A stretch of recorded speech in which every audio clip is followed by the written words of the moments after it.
কি বন্ধুরা, চচ্চড়ি দেখেই জিভে জল চলে আসবে না? তাও আবার পুঁই মিটুলি চচ্চড়ি তো সবার প্রিয়।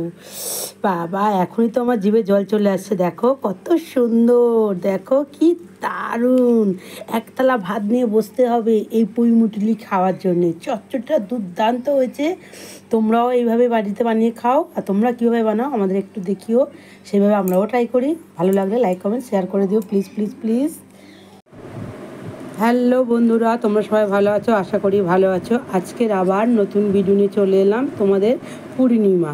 আজকের মিটুলি দিয়ে, পুঁই মিটুলি দিয়ে চিংড়ি মাছ দিয়ে চচ্চড়ি করব, সেটাই তোমাদের সঙ্গে শেয়ার করব। তোমাদের ভালো লাগলে লাইক কমেন্ট শেয়ার করে দিও। পুরো ভিডিওটা প্লিজ প্লিজ তোমরা একটু দেখো, সবাইকে দেখার সুযোগ করে দাও।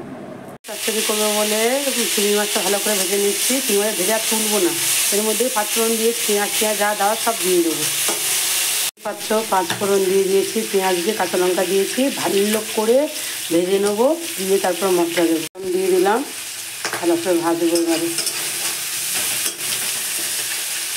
দেখতে পাচ্ছ আদা কুড়িয়ে দিয়েছি, ভালো করে আদাটা কষিয়ে নেবো। পরিমাণ মতন এটা অল্প করে দিয়েছি পেঁয়াজটাকে মুড়ে যাওয়ার জন্যে, আবার একটু দেবো।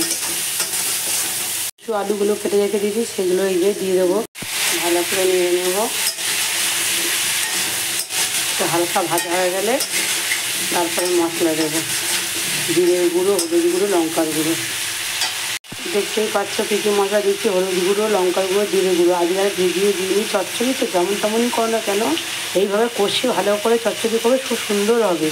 আর এটা এই একটু জল দিয়ে দিলাম শুধু, যখন যেরকম যে রান্না মাছের ঝালগুলো ওগুলো পুড়ে যায়, ওর জন্য এটা হয়। এটাকে এরকম দিয়ে ভালো করে একটু জল দিয়ে কষিয়ে নিলেই, সুন্দর করে পাক দিয়ে রান্না করলেই চচ্চড়ি দিয়ে দিই। চচ্চড়ি একদম চট জলদি বানিয়ে নেব। সব তরকারি আমি চট জলদি বানিয়ে নিতে পারি, রান্নার কোনো আমার কাছে ব্যাপারই নয়।